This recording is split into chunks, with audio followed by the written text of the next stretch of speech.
Somebody needs to cheer up back there. Hi, everybody. My name's Carla, and I'm an alcoholic. Hi. I'm so delighted and privileged to be here tonight. I want to thank Ed in absentia. I understand he's already moved back to Portland, so he was quick, right? Just whoo, come in like a tornado and a good tornado and back out. So hi, Ed. And thank you, Neil, for all your help in getting me here, and then Taylor for picking me up and being such a great host to me. Thank you. I've enjoyed it. And to all of you for your warm hospitality. It's been nice to meet a few of you and have some dinner and just, celebrate another day sober. I still can't believe, my sobriety date is September 25th, 1987. And every single day I wake up and I say, thank you. And I don't, they have not all been, walks in the park either. And I'm glad they didn't tell me it was going to be. And especially when I was new, man, I was about 9 months sober when the obsession to drink alcohol was finally lifted for me. And every day, that gotta have a drink, have a drink on the way to work, have a drink on the way to the meeting, have a drink at the break, have a drink on the way home. Nobody will know, la, la, la, la, la. That lullaby of rationalization finally lifted. So I did a lot of that work, walked with that till I was about 9 months sober. I wasn't sure that AA wasn't going to be just one more flash in the pan, one more thing that sounded really good and then just, kind of wears out. And the first cake I saw somebody take was for 22 years, and I thought I needed to see that. I needed to see people walking a few months ahead of me, but I needed to see that this worked long term. I grew up in institutions, so they were, that lasted 9 months, or for as long as I was locked up somewhere. That's how long my sobriety lasted. And I wasn't happy about any of that anyway, and I didn't even really understand what alcoholism was, that I have this allergy of the body, this abnormal reaction to alcohol, that for an alcoholic, the more I drink, the thirstier I get. I didn't get that. I just thought it's kind of snuck up on me. How does that happen, Because for me, alcoholism seemed to be kind of the least of everybody's problems, right? I was a badass drug addict or, any of that, but alcoholism, alcohol hung on to me, I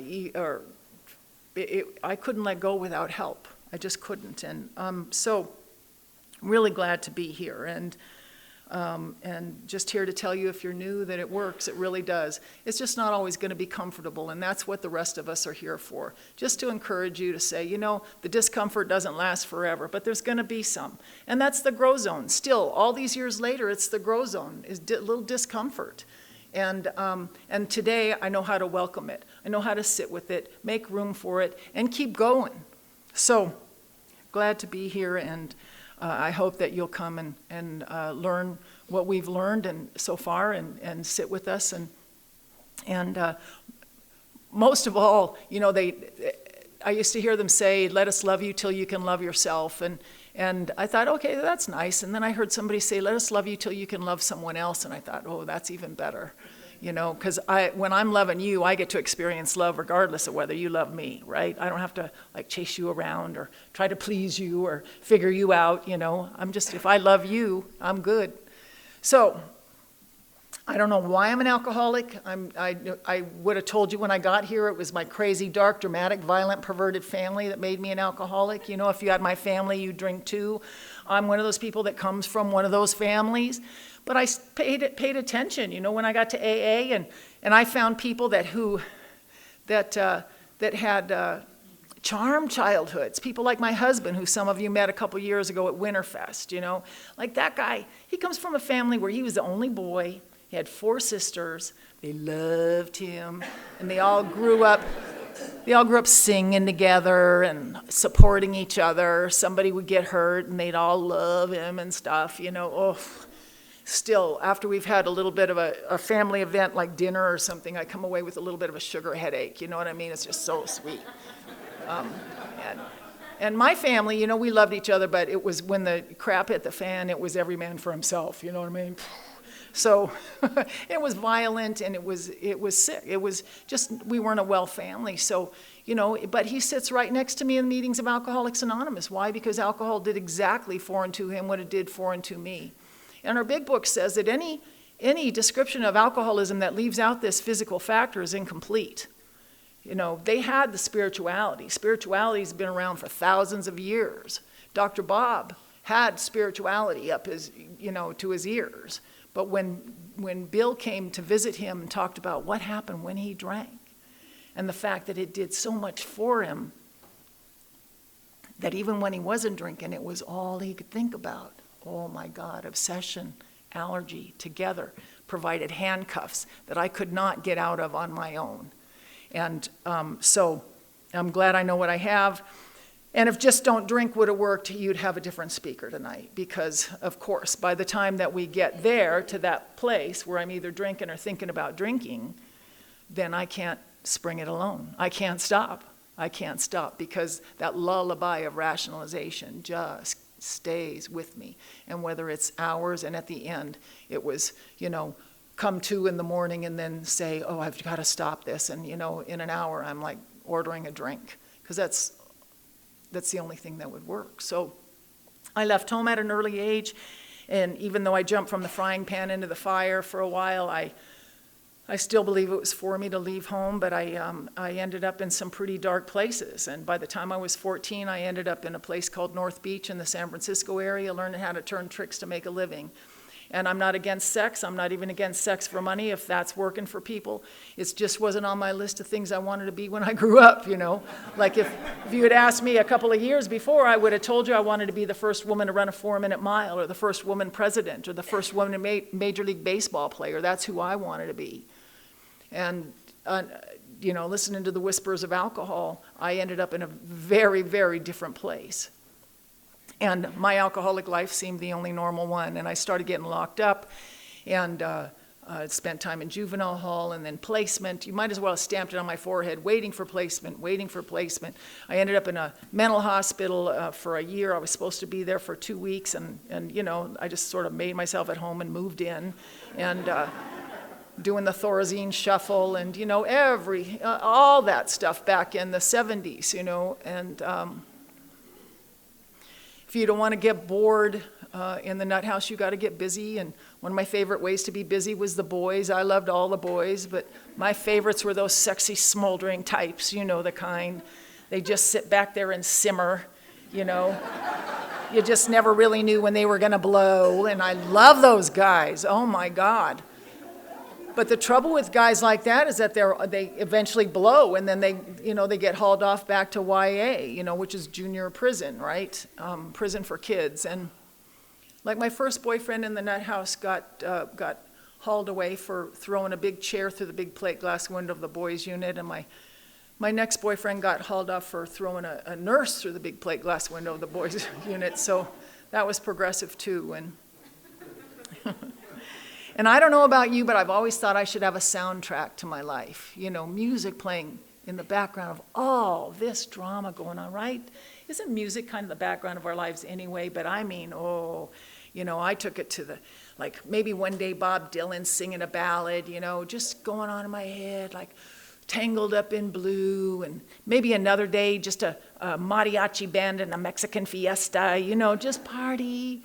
And then maybe another day, just flat out rock and roll, you know, because it's just like that. And I remember the day that my boyfriend Terry was being cuffed and escorted off by security because he's the one who threw the chair through the window.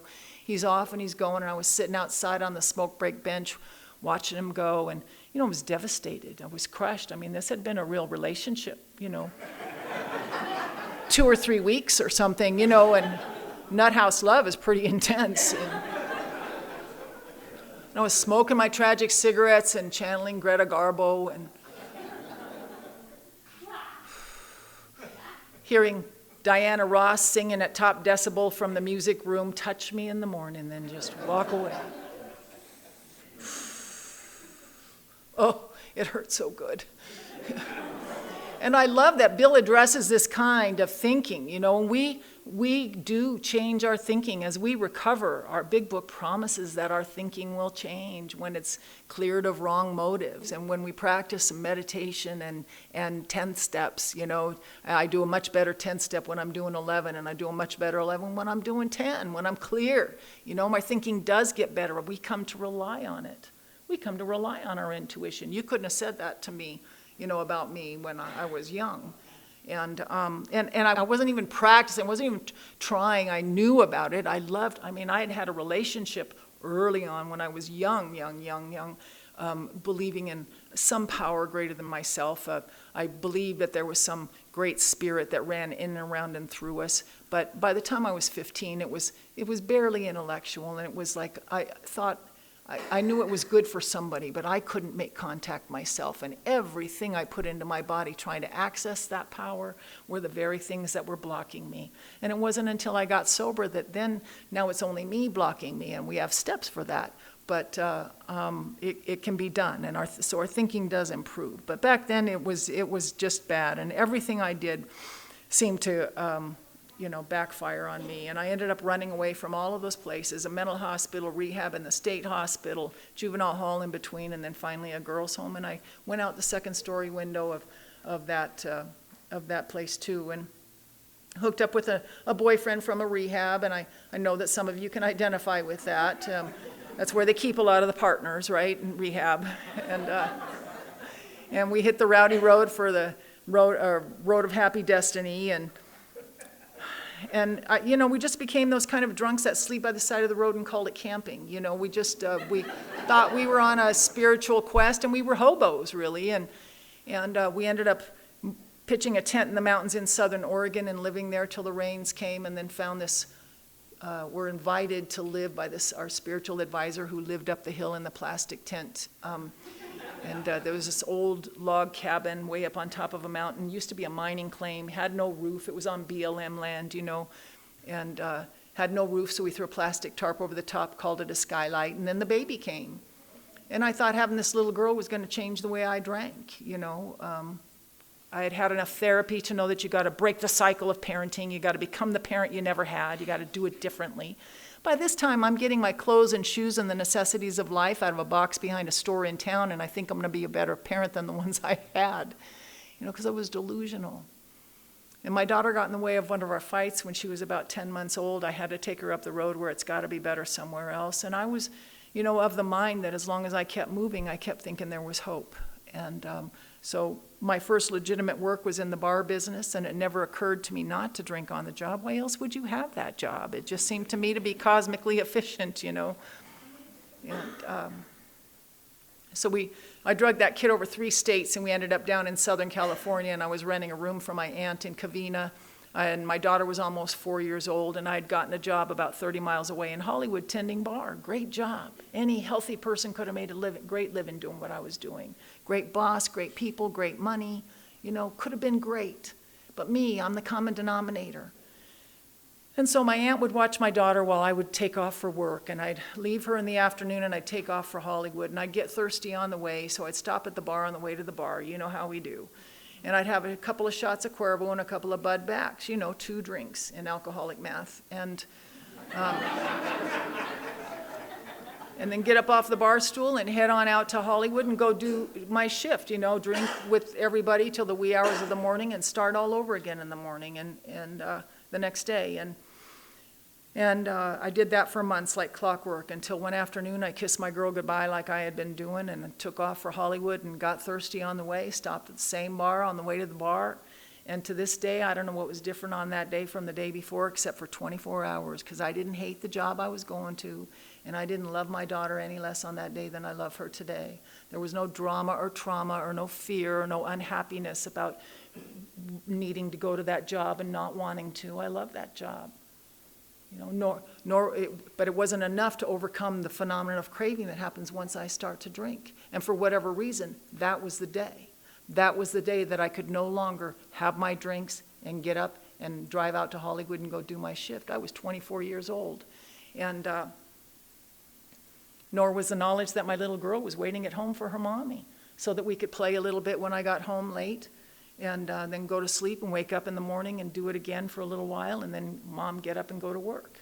Wasn't enough to overcome the phenomenon of craving that happens once I start to drink. And I pound this, I know I pound the table a lot about this physical factor, but it's just simply because no matter how spiritually fit I get, I could be floating rainbows, like somewhere down the line. Like, no matter how perfect my life gets, no matter how good I feel, I will never, ever, ever safely be able to drink alcohol in food form or mouthwash form or any form at all. And that, I will just never be able to do that. And that is part of what I concede to. It's also the impetus for the reason I continue to take the steps, because I know what's at stake. If I don't, and if I let my spiritual condition wander, what's at stake for normal people, for non-alcoholic people, because they go through the same thing. We don't have alcoholic anxiety. We just have anxiety. We have human being anxiety. We have a lot of human feelings the same. But what's at stake for us as alcoholics is that we wander back to what we know will fix it right away. To hell with the spirituality, that takes work. And alcohol was always so much quicker than a prayer, wasn't it? So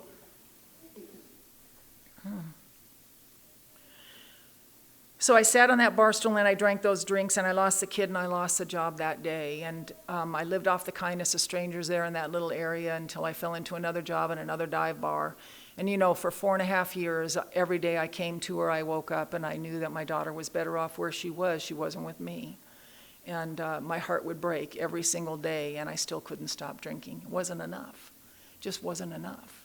And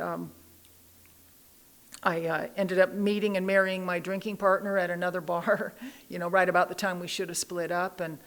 But I kept thinking if I put my circumstances back together, it was going to make everything right. If we move indoors on a regular basis, and so we got married. We just became the neighborhood entertainment. We used to settle our arguments with a shotgun. Whoever got to the gun first won. That's how we did it. And it was chaotic and dangerous and really frightening. And I got my daughter back when she was about 8.5, and I didn't get sober till she was almost 10. And you'd think that somebody like me, once I got her back, would straighten up and fly right? You'd think, God, with all that going on, now she's got it, right? And I had one job when I got her back, one job during the week, 5 days a week, and that would be to get in the car in the afternoon and go pick her up from school and bring her home. That was the only job I had, and most days I made it. But this particular afternoon, I got in the car to head on over to go pick her up, and on my way over, I got thirsty. And I know that those are 3 words that send chills down the spine of any recovered alcoholic, because we know what that means when we've got no spiritual defense against the first drink. I got thirsty, I pulled into the driveway of the bar. And I bellied up to the bar and ordered a drink, and I started to drink it. And as I drank, I looked at the clock and thought, I got 45 minutes, I'm going to have this one, just one, and then I'm going to go get her. And then I start thinking, maybe 2, I probably have time for 2.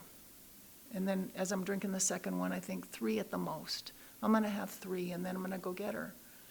And then somebody lines up the bar with empty shot glasses, and I can't turn down a free one, so I'm going to have 4, and then I'm going to go get her. And then I have 5 and 6, and then I'm late. Late to go pick up the most important person in the world.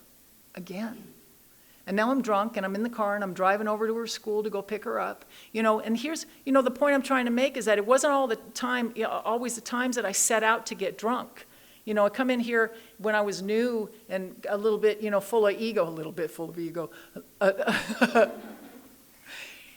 saying things like, oh, I never wanted just 2 drinks, blah, I always got insanely drunk, blah, blah, blah, but really, sometimes I just wanted to have a couple and go get the kid.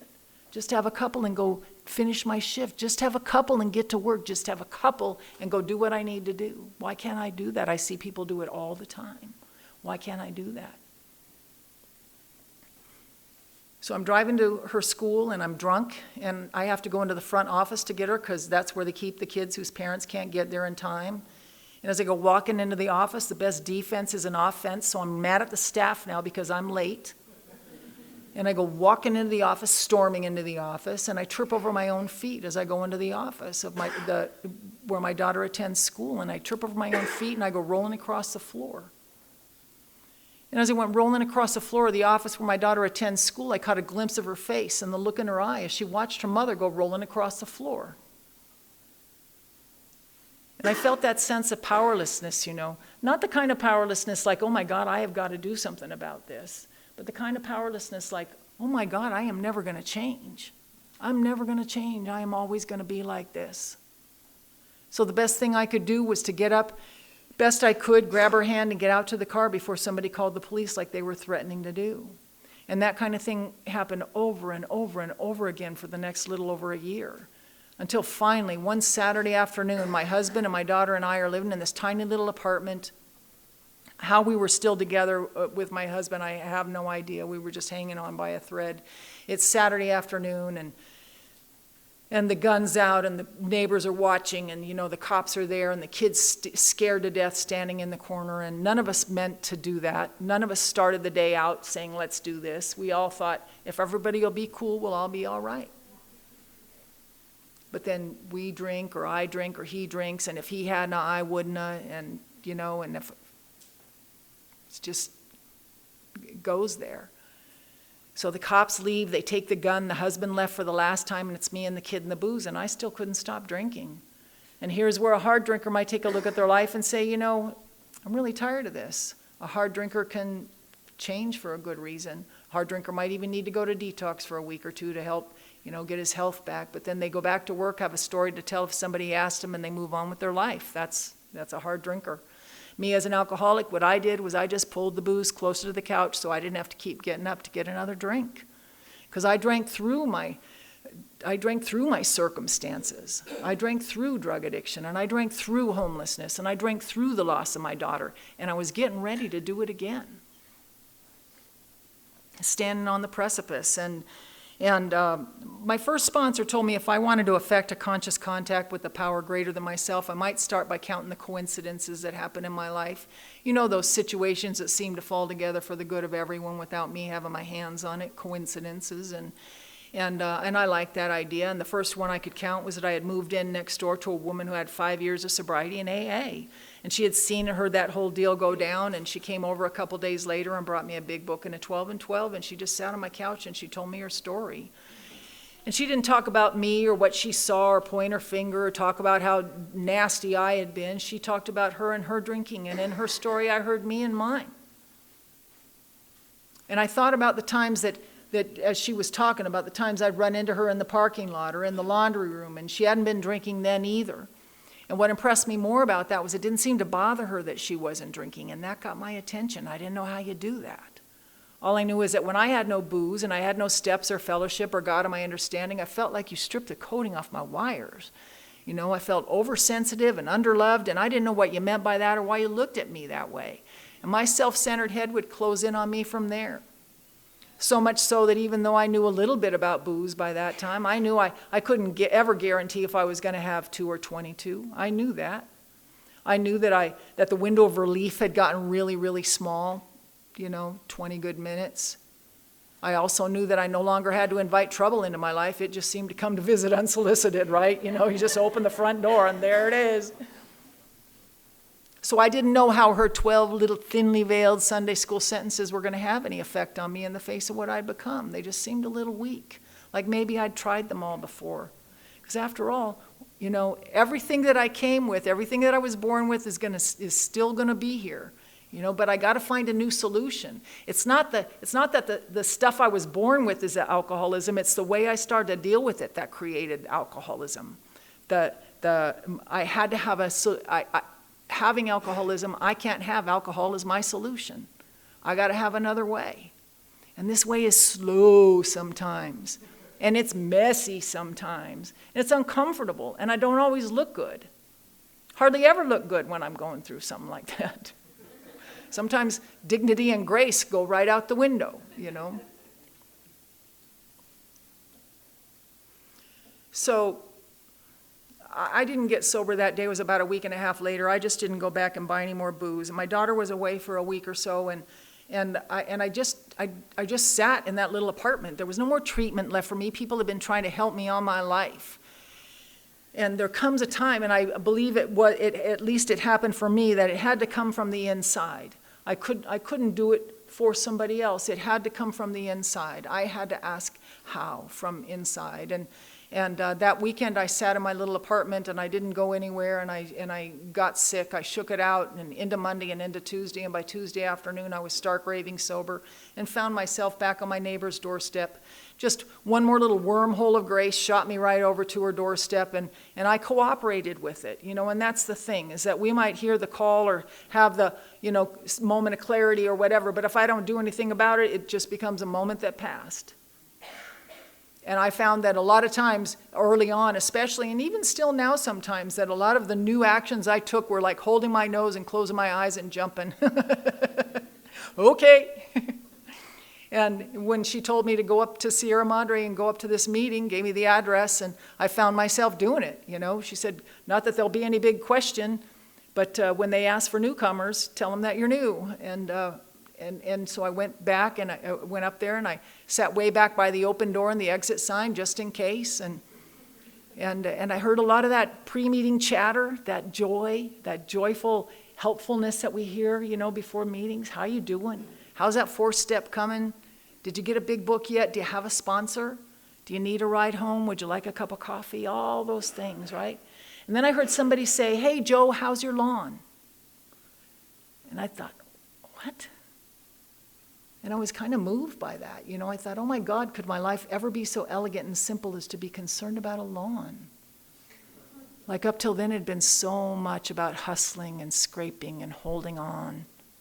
Could it ever be just about sitting on a front porch on a Saturday afternoon smelling fresh cut grass? Could it be like that? It sounded good to me. And at the end of the meeting, the secretary asked me to read something, and I read, and as I read, I came into the room just a little bit, which is kind of like a hint. One of my favorite lines in the book is, what seemed at first a flimsy reed turned out to be the loving and powerful hand of God. Whatever you think God might be, soul, psyche, a good feeling, just good. Whatever your sense of a higher power might be.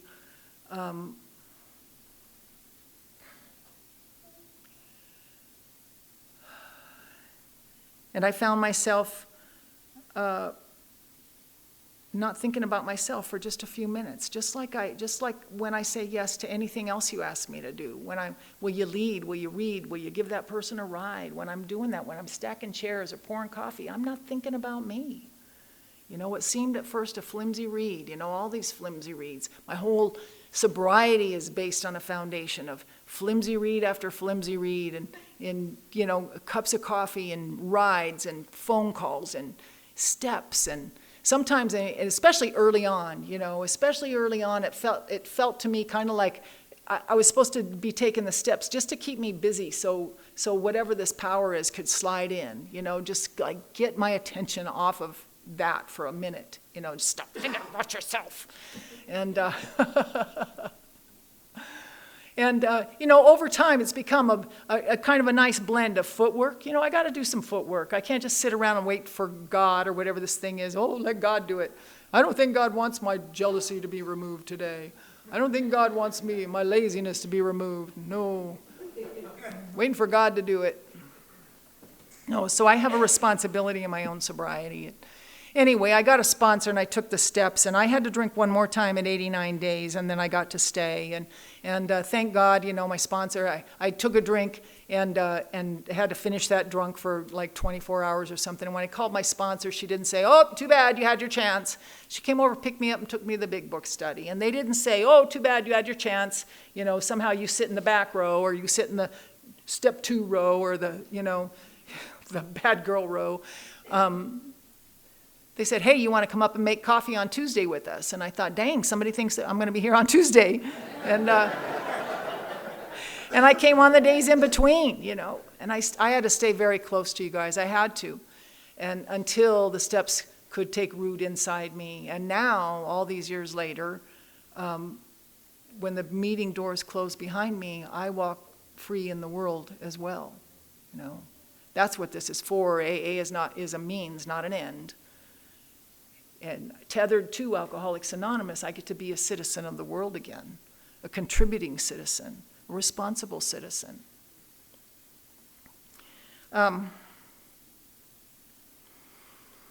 So about 9 months sober, I made that first round of amends to my family, and I say first round because my family required a lot of follow-up. You know, I had followed up on breaking their hearts for a long time, especially my daughter, and even with all the willingness for all the parents in here, you know, even with all the willingness I had, because I knew I had done damage, but even with all the willingness, it was difficult, and it took us from the time she was 11 till she was about 23, you know, for us to really get this, to clean it all up and to get on the good foot, you know, and when she was about 11, she, well, I'll go into that in a minute, but yeah, so 9 months sober, my family, there's still not one member of my family who'll stand in the doorway and say, no, please don't go to the meeting. My family never does that.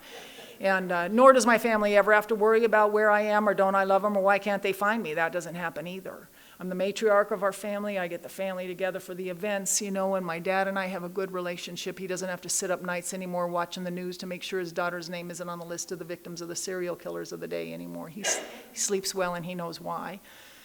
And then a couple years in, you know, my daughter was 11 years old and she was coming home beat up and bloody. She'd been drinking and using. She was, you know, really angry. And I had you guys, and she didn't have anybody, so it was time to get her some big help. And I had to find a treatment center for her. I didn't, you know, she wasn't interested in Alateen, and she needed something big. And so I found this treatment center, and I showed up when they asked me to, and I stayed away when they asked me to. And she was there for about 6 months, and, you know, you guys taught me that mountains are moved a spoonful at a time. You know, every day I do the footwork, and the results we leave to the powers that, you know, to the combination of power, whatever that is, and the all-knowing and the unknown. Slowly but surely, you know, when she got out, you know, we had difficulties, but it was better. It was like that sobriety cha-cha with anything, you know, 2 steps forward, 1 back, 1 forward, 2 back, with anything, really. And I was all in. And thank God that all these years later, I haven't had to be perfect ever, except entirely abstinent, but I haven't had to be perfect, but I have had to be all in. Any challenge that has arisen, I have had to allow to drive me further in, not out. And if I do that, you know, come in messy. If you're messy, come in messy. If you're bright, come in bright. You know, bring you. And when she was 16, she came home, she was pregnant, and I got to tell her I'll be there no matter what. I got to be present at the birth of my first grandson, and that kid just started his job as a practicing attorney about 6 months ago and just celebrated his 28th birthday, and then she had another young boy, had another baby about 5 years later, and now he's a young man, he's 22, and he's out working in the world, and he didn't want to go to school yet after high school, so he's trying to find his way in the world and decide what he wants to do, but they're really good young men. And she's a better mother than I could have ever tried to be, you know, she's just done it. And just a few years ago, I sat with my new husband and my mended family, and we watched her collect her master's degree, and she became a social worker with the crisis impact team with the police department, and she became one of those people who goes into the aftermath of things like the Las Vegas shooting and the San Bernardino terrorist act and helps the people of the family of the victims put the pieces of their lives back together. And that's who she is. That's who she's become. And I don't know if she is who she is because or in spite of me, but I know that because of Alcoholics Anonymous, I get to be a privileged witness in her life and in the lives of anyone who wants to be in mine.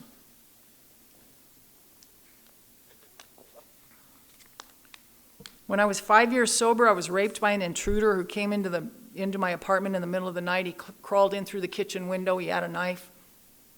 And when I woke up, I didn't hear him come in. I had concrete floors. And so when I woke up, he was standing over me, and he said, "Don't say a word or I'll cut your head off." And he took the telephone cord and he tied me up, and he raped me and robbed me there.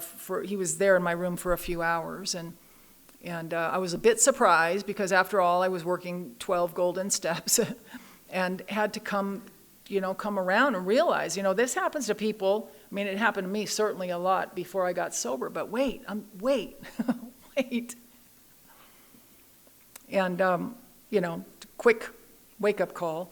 And he was there for a few hours, and I tried to run for the front door, and the bolt lock kept me locked in. And we got into a little altercation, and instead of getting more angry, he dropped the knife and he went out the same window he came in. And it turned out that I knew him. I'd actually watched him get sober 30 days before I did, and watched him get his life, his wife, his kids, and everything back. And then I watched him join the church and leave AA behind. And when he went out, that's what happened.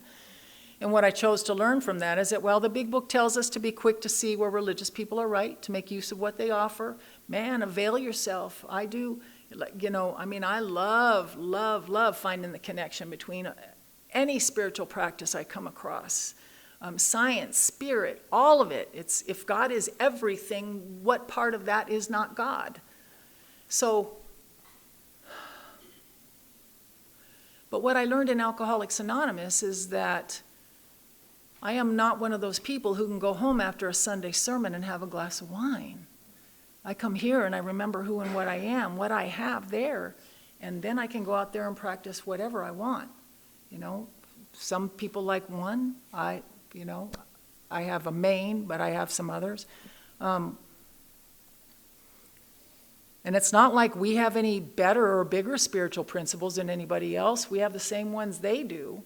It's just that we take them and we aim them right at alcoholism. They do it, and they talk about them in general so that anybody in the world can walk in and get them. And we take them and we aim them right at alcoholism so that we can be enabled to go back out into the world and blend in. Tethered to, not instead of, Alcoholics Anonymous.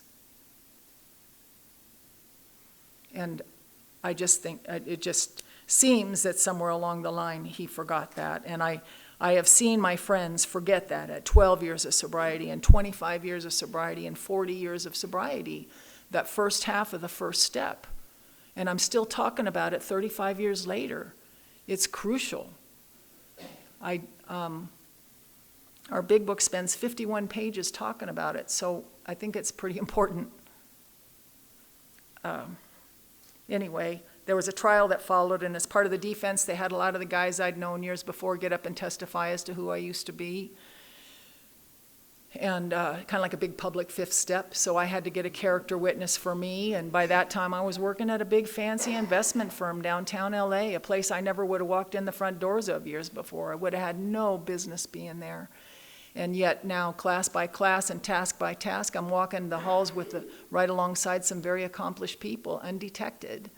And the division head there volunteered to come and testify on my behalf, and they told him all about who I used to be. You could not use the words Carla and good character in the same sentence when I got here. And now 5 years later, you could. And they told him all about who I used to be, and he said, I don't know. He said, she shows up early and she stays late, and she was where she said she was. And see, that's Alcoholics Anonymous speaking for itself. He didn't have to be coached. He just got up and told the truth as he'd experienced it through me.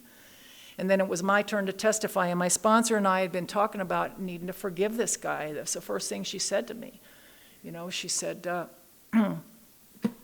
we're people who can't handle even seemingly justifiable resentments. And I know she's right, but at 5 years of sobriety, anger was still my favorite go-to, and there's nothing wrong with anger on its face or if it's motivating, but if it's not transformational, it becomes resentment. And it sits inside me, and it is absolutely destructive. And I don't want to be there. I don't even once in a while, a little stupid, delicious resentment will catch my attention for a minute. But I really don't want to walk around with them.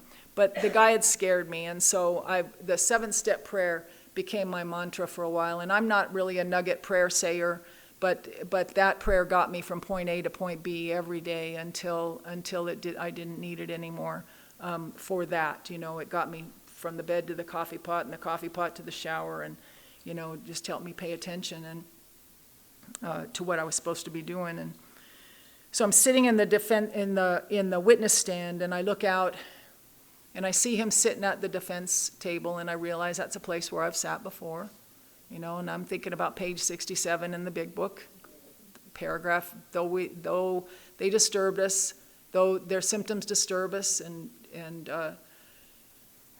we don't like the symptoms and the way these disturb us. They, like ourselves, are spiritually sick. He, just like me, haven't I sat where he sat, and couldn't I sit there again? Haven't I roared through the lives of others like that proverbial tornado? Couldn't I do it again? Or am I right now doing something destructive to somebody, so filled with self that I can't see it? Maybe not rape, but something equally as destructive, or just, something that's hurtful.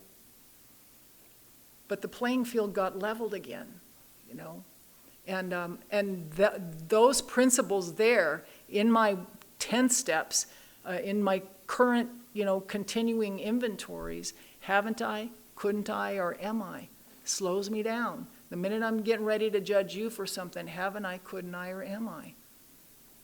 And so the playing field was leveled. The forgiveness came that day. We became two alcoholics sitting on opposite sides of the courtroom. And the healing took a while longer, but it came too. And there was a lot of work to be done, a lot of 10 steps in that. I did a few in that third column of the inventory, what it affected, what I thought it affected, my belief system about all of this stuff that had started from way back. And even though I had done a really thorough fourth step with my sponsor, now later on, it's beginning, more is being revealed and more is being, come up for discarding, which is, what we do.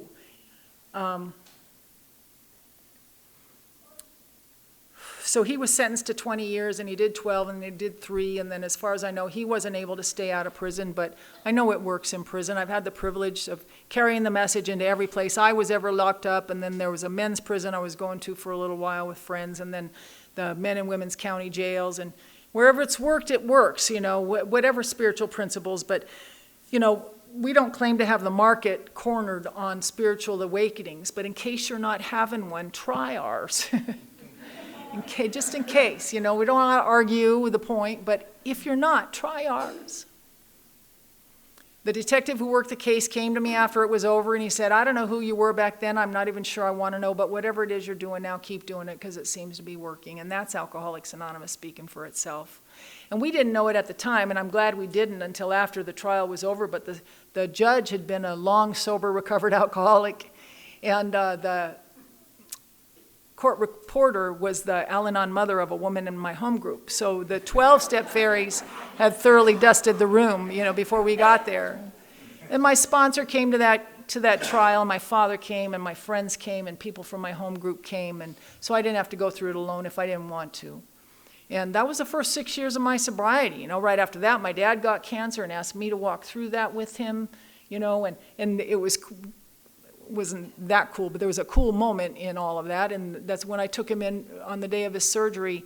The lobby of the place where we were checking him in overlooked the old juvenile hall yards where he used to have to come visit me and come to court. And I thought, I like this view much better, helping my dad. And so, and on it went. Life just began to happen, and I've made big, bad business decisions. I've had great jobs, been great at work, made some bad mistakes, been bankrupt, had big jobs, little jobs, no jobs, had a business of my own. Even not long ago, and being reinvented or cooperated with being reinvented over and over and over, and so it's been an exciting life.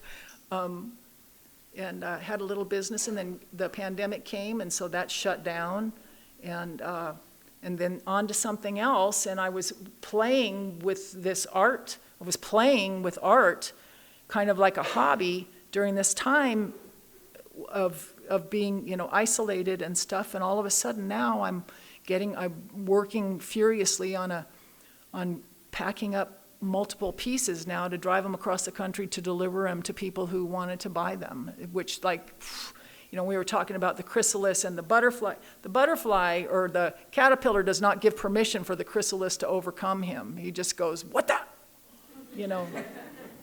And cooperates then, right?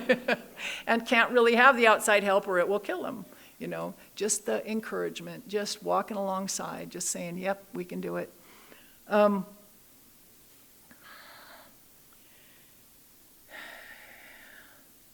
I met my husband, who a lot of you met.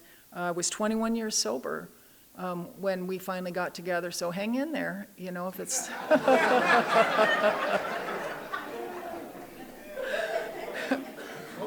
My first 10 years of dating was a lot different than my second 10, and I really, really learned and got to digest the idea, the principle that just anybody is not a substitute for nobody, that it's okay to wait, and that there's a lot else to do, and there's a lot of other ways to love. It's all love is love is love. And he's my best friend, and oh my God, we laugh a lot, and he's been sick the last couple of years. He's got COPD, and so watching him deal with that is kind of strange, because there's nothing I can do. I mean, I can do some outside helping things, but he's got to breathe on his own, and so that's been weird watching his life change, and we're all getting older, and as we should. And I want to do it sober. See, I started doing this because I had to. I wanted to raise my kid, and if I could get her through high school and then I could die, just go off in a corner somewhere. Just, that was my attitude. Oh, okay, I'll be done. But what happened inside me now, I like what's happened, so I want to do the work. I want to do what, it's not painful in a bad way, if that makes sense, And every day I wake up and my feet at the floor and I say thank you. I don't know what I'm saying thank you to. My concept and experience with this power we call God has changed over and over and over and grown exponentially, and all I can do is welcome what's next. If it's all supposed to be here, then okay. The mosquito belongs in the meditation. If something I don't like happens in my life during the day, that's just the mosquito in the meditation, right? Okay, there you are,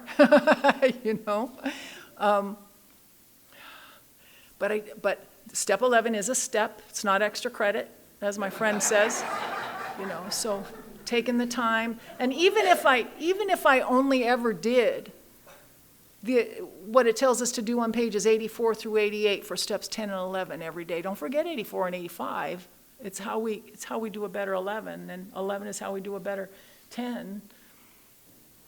If I only ever did that, I'd have a pretty good life. But inside of those pages, it also says, go out there and see what they're doing. Go out there and see what's been happening for years and years and years and years, and what's worked, what practices work. It might work for you too. I have a condition called alcoholism, but my humanity is the same as everybody else's. I want to rejoin with the world, and that's not to say, that I'm not an alcoholic anymore. It's to say, and I'm an alcoholic, but I've also got a human condition, and so we're not a different species. So when I'm walking out in the world, I'm another human being, and I don't have to continue to separate myself from them either.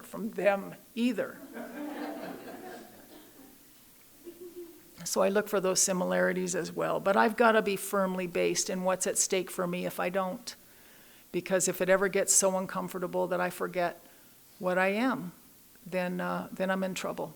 And I've seen it happen. So I don't have to walk around in fear, but I have a deep, deep respect for taking care of my spiritual condition.